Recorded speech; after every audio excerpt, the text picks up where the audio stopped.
Welcome to Democracy 2.0 with Wayne. He's now my co-host, Wayne Bouchard.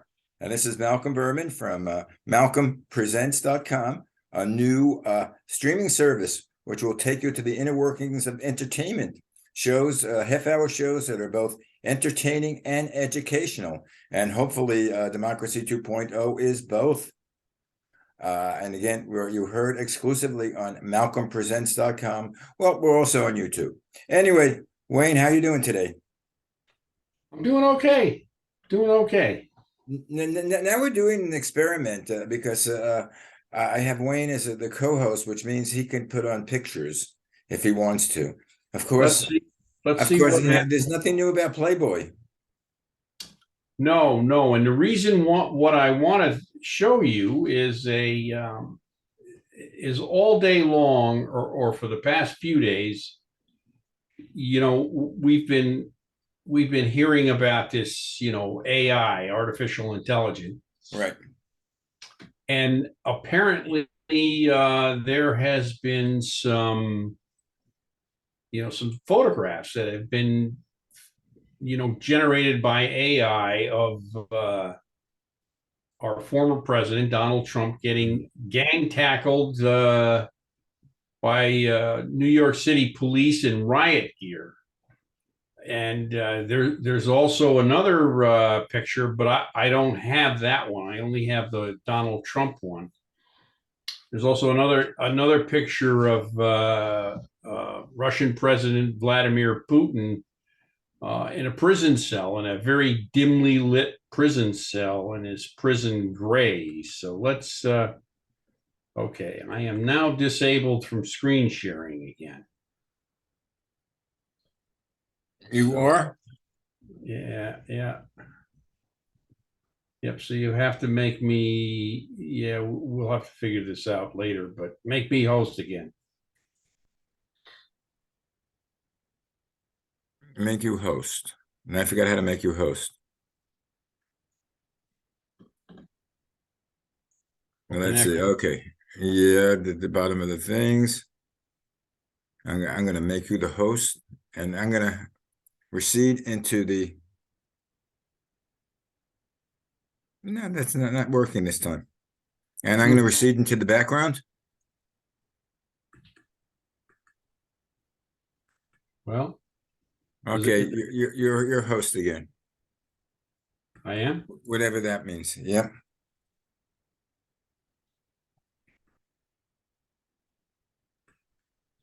So here are the photographs that have been generated by artificial intelligence of the police in riot gear tackling Donald Trump to the ground and hauling him off to jail. And this is something that's going around on the internet. And well, when it gets to be Fox News, they'll say, and this is what has happened. Well, it looks pretty realistic, doesn't it? Oh, yeah. Yeah. So anyway, now let's go back to real life. Is there real life? That's a question. Well, what is real life? What is real? Yeah, what is real and what is not? So our friend Donald Trump is in all sorts of, once again, he's dominating the news. The Manhattan District Attorney, he said he was going to be arrested on Tuesday.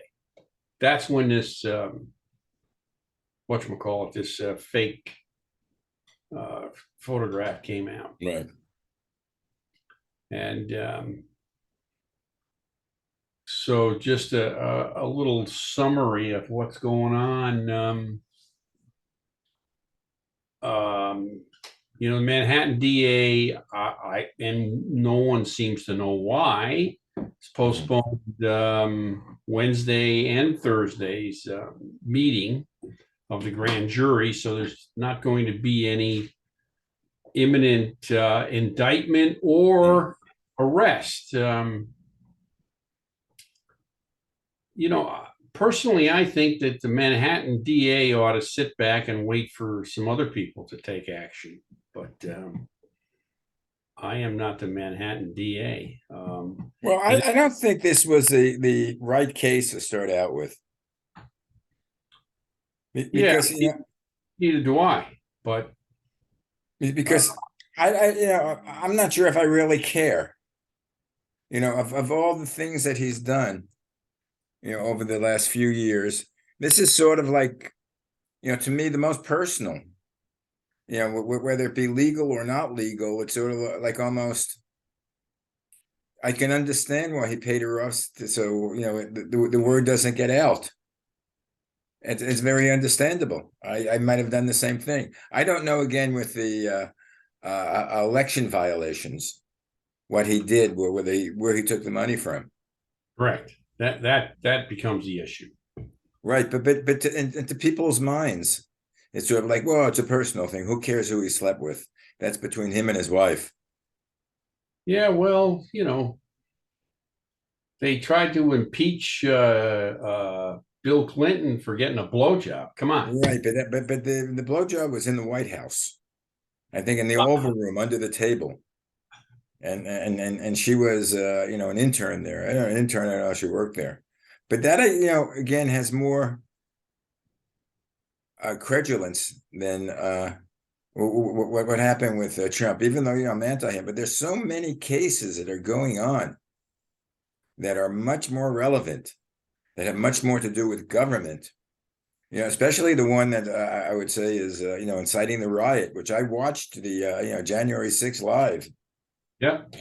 I mean, if he didn't do a call to arms, I don't know what is. Even what he did last week about take back our government.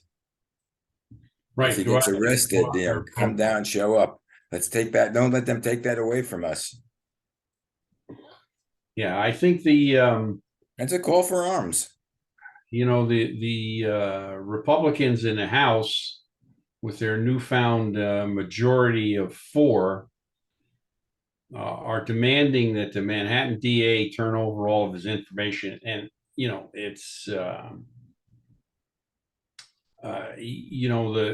the House committee's actions are unprecedented. They have no jurisdiction over the Manhattan DA. The only thing they can do is go into court, federal court in New York, and ask that they be given a part of the transcripts, and they certainly can't be given the transcripts of the grand jury proceedings prior to the grand jury coming to a decision about what it is that they're going to do. It's ridiculous. All this stuff is just people say things. What did Rand Paul say something yesterday that somebody belonged in jail? Oh, the Manhattan DA belongs in jail for what? Doing his job. Well, who listens to Rand Paul? Well, I don't know. But the most significant thing that happened, I think, is the fact that, and I'm not sure, I think it's a court of appeals, ordered Trump's lawyer to turn over the documents and testify before the Justice Department on the classified documents case, because the Justice Department feels there is adequate evidence to prove that there was a conspiracy to commit a crime between Donald Trump and his attorney, and the court agreed with him. Yeah, well, that's isn't that a touchy thing with client? No, lawyer privilege. You're not allowed to plan a crime with your attorney. Right, but did the attorneys know that they were committing a crime? They were doing what Donald Trump told them. All right, so were they, quote unquote, innocent dupes? No, ignorance is no excuse. Right, to the law, but it is to people who are judging, me and you, the people who are out there who are pro-Trump. Well, let's shift gears away from Trump. He gets too much news, too much coverage. We had let's see, the CEO of TikTok was before the House committee, a joint House and Senate committee today. I'm not sure which one it was. Was it a joint committee or I don't just know, but I have a question for you, yes? which I don't know, and actually I should find out. What the hell is TikTok? TikTok is a social media network that utilizes tiny little snippets of videos of all kinds of crap, and it's a you know, instead of talking, they show one another videos. Should we be on TikTok? I don't know. No, we shouldn't because I quite frankly, I think that TikTok is not safe because of its connection with the Chinese? government. And part of the reason is, part of the concern is that the Chinese government is, spying on us, especially journalists. They're all part of this TikTok thing. Yeah, well, do you think what could they learn from us? What do we have to reveal? You and I, Yeah, oh, we have so many secrets, Malcolm. right. Because anybody could access us going to malcolmpresents.com. They don't have to be. We have secrets galore. They don't have to be spying on us and illegally monitoring us. They can monitor us. The guy tells, okay, put on. In fact, I wish they would. We Put on need the Malcolm numbers. Presents. We need some more eyeballs watching Yeah, us. we need 1 billion Chinese listening to us. In fact, if they do, we could arrange it where we could get translated in Mandarin and Cantonese. Ah, okay. I can imagine next time I call up, we do that next time I call up Chinese takeout. They say, "Oh, Malcolm Berman, are you Malcolm Presents? We listen to your show." So please, if you are connected with the Chinese government, please contact me. It's malcolmpresents@gmail.com. Now you'll probably get a call from the CIA. Well, that's okay. If the CIA is watching this show, we mean nothing that's harmful to our government. I am a Native American, and so is Wayne, who ran for politics. Well, that might not be a good cover for you. Running for politics, yeah. And we're not Native Americans. Well, I am a Native American. I trace my heritage back to Adam and Eve. How more Native can you get? Yeah, my forebears were born in the Garden of Eden. All right, what do we got next on our agenda? It's something probably just as enlightening. Did you were you born with a fig leaf or minus? I was born in the days of innocence. In fact, I was so innocent they had to take a little tip off from me. When you're born Jewish, you have a little extra that is discarded. Well, not extra. Everybody's born like that. It's true. But the Jews have this ritual called circumcision. Yes, I know. I went through that as well. Oh, you did? Sure. Well, that became a standard thing for health. I don't think they're doing that now for health anymore. They weren't quite sure whether this was a valid procedure. I don't know what I know. My daughter had a son who just celebrated, I think, his second birthday, and I know there was a significant discussion about that. I'm not sure why. And what was the decision? Well, he was circumcised, like most kids are, I think, but it wasn't done as a matter of fact because it was, there was a discussion about it. Yes. I have to say though, Malcolm, on all my notes of things to talk about today, circumcision wasn't it? Circumcision was not on the list. Okay, let's go back to your notes and we'll save circumcision to the next day. Well, I wanted to touch briefly on the Federal Reserve Bank and its recent hikes. Yesterday, it hiked the interest rates up another 1/4%, in spite of the bank turmoil. The banking turmoil has seemed to have calmed down a little bit. I don't think we're going to have a major run on the bank, although I did read an article today that by one of the bank chairmen that said that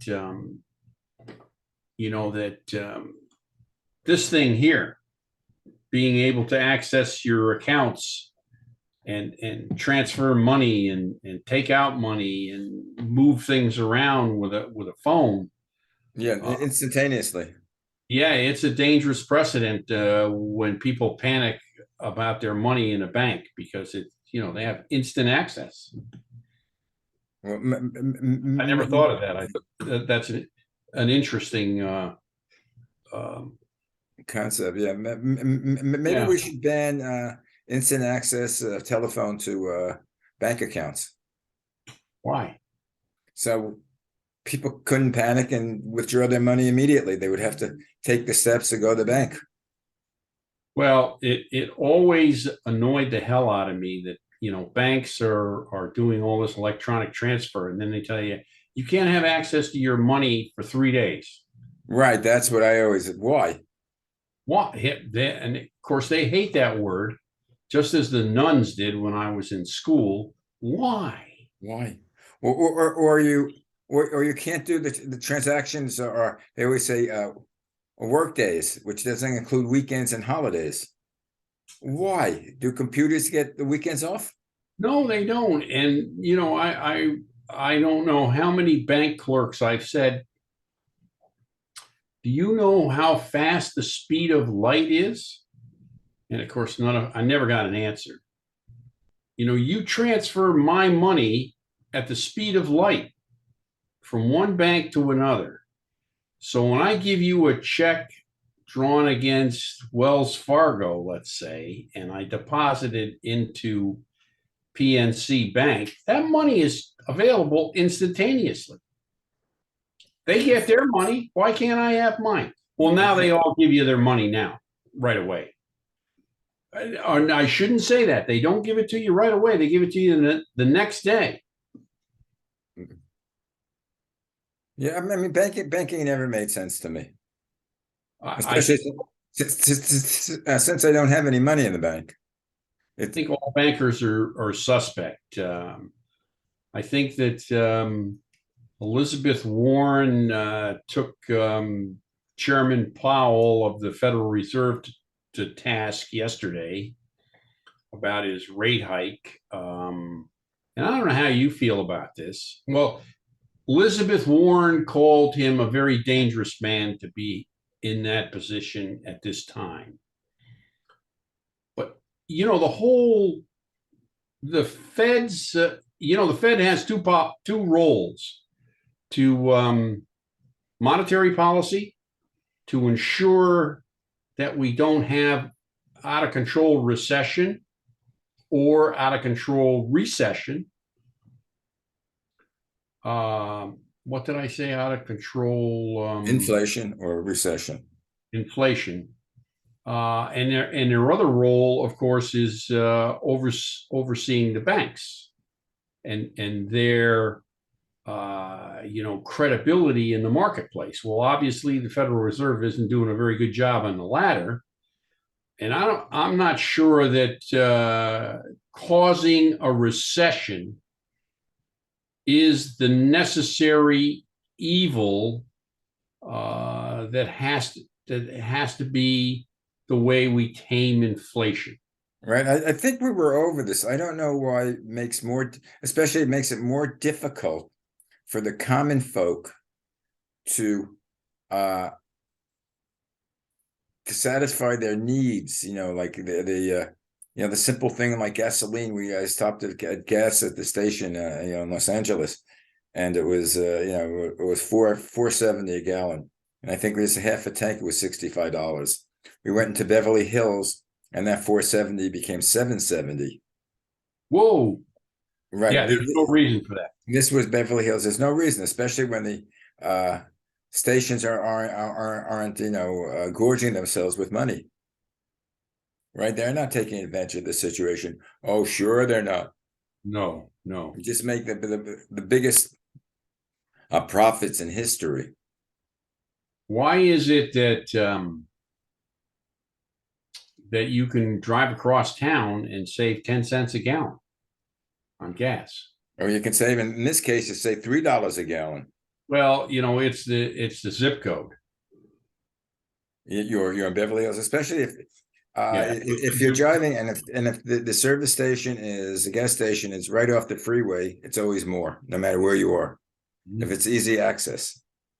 But I want to know why the Fed is raising the interest rate when there are, I think, as many people that says that the interest rate causes all these bank problems. Because the interest rate causes the bank problems, but the bank is also, weak in liquidity because they are, they're engaged in reckless activities. They're engaged with people who are not necessarily the best credit risks, and the banks can make more money. The more risks they take, the more money they make. Listen, I invite the banks. I need financing for Malcolm Presents, and you're not. I would be a terrible risk. So you think they would invest in me? Probably not. But you just said if you're a bad risk, they would make more profit. You can make a hell of a lot of profit from me. Well, they would probably charge you some ridiculous amount of interest, and you wouldn't be able to pay it. Well, that's the problem. Now the interest is a tantamount to usury in the old days. Correct. We talked about that last week. So right, we can talk about this every week. Yeah. Well, I just think that causing a recession to cure, our inflationary ills is putting an undue burden on the bottom half of our people. You're putting innocent people out of work, and the people that you're putting out of work don't have savings accounts. They don't have stock market accounts. They don't have, reserves stashed offshore in some bank. And how are they gonna live? They're going to collect unemployment, and they're going to live day to day, and we have to pay for the unemployment benefits. Right. And that's just, in my opinion, that's a horrendous way to plan our economy. Just inexcusable. Are there any other countries that have better financial plans than us? I'm not sure about that, Malcolm, but we have the largest economy in the world. We are the most powerful nation on the planet, and we can't figure this out. We can't figure out how to live with 5% inflation, and how do we go and make certain that the companies like ExxonMobil and others in the same category, Gulf and BP, are making outrageous profits? Why do we tolerate that? Well, look at your companies, the same thing, and we can't do anything. The Congress cannot vote any legislation that will help our needs, whether it be economic, whether it be the immigration, whether it be gun control. I don't see any legislation that has been put through that has solved any of these problems. Why do we tolerate it? Well, the problem is we vote the same people in each year. Well, do we have a choice? I mean, no. You get the choice of the better of two evils. As a matter of fact, I was speaking to an old friend of mine who I found out is in the district that George Sotos is in. Oh, here in Queens. Yeah, and she said she would vote for him again. I said, "What?" She said, "Faced with the option, and supposedly this guy who ran against him was worse than him." And so do we have a choice? And the answer is no.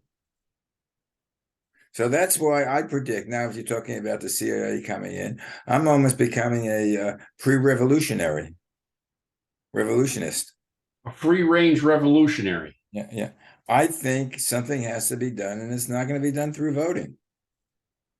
I mean, not when it comes to say, that Trump is a leading candidate for the Republican Party for the nomination. And even though I like what Biden has done, but he's going to be 82 years old when he's elected. And his approval ratings are in the toilet. Well, that I don't understand either, because everybody is, saying, "Oh, he didn't cause the inflation. He's done some good social programs, and the economy has never been better, and he hasn't gone into the debt that Trump had gotten us into." So again, I don't know why. It might be because of the perception that he's old and that he's lost it. And part of it is he doesn't walk as fast, and he makes mistakes with words. And he's going to be, again, he's going to be 82 years old when elected. So he's what be if he's reelected, he'll be 86 years old. Not that I'm against old people. I know some of my best friends are getting older. I really honestly believe that we should be looking at people in their 40s. We need new blood. I would love to see a candidate like a John Kennedy, who was young and vibrant and full of energy, come out and who has, wild, crazy ideas and run for office. There Well, aren't. he's the one that got me into politics in the first place. He was the first president that I could relate to that wasn't the grandfather type. He was more a father type for me. The other presidents, the Trumans and the Roosevelts. We went from Eisenhower, who was was a great hero and obviously a brilliant general. But he was past his prime. Yeah. But again, and it's a grandfather type. And so when Kennedy came in, all of a sudden, he's a young, vibrant man with a beautiful wife and young kids. Yeah, little kids. And the same way, similar to when Barack Obama came in. Yep. He's vital. I mean, he had a good jump shot and a good first step. What more do you need in a president? Mm-hmm. Yep. Joe Biden needs to pass the torch to the next generation. And the whole government itself, with the Senate and the House, Supreme Court, they're too damn old. And take it from me, who's old. So we know old. And we know old.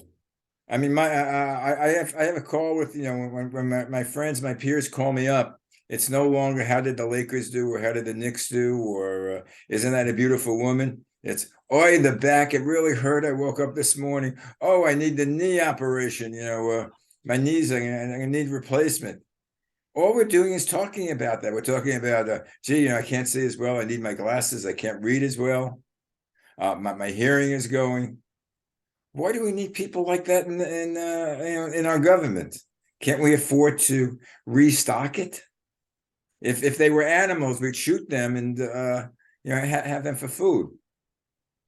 Well, I don't think that would be advisable, but well, some of the people in the House there might be some other solution to old age rather than shooting them and putting them in a freezer for Sunday dinner. maybe putting them in a farm, but they shouldn't be running our country. We need people with energy. Anyway, talking about energy, our time is almost up. Right. Send us off with these words of wisdom that we could live the whole week by. Oh, well, Not too much pressure.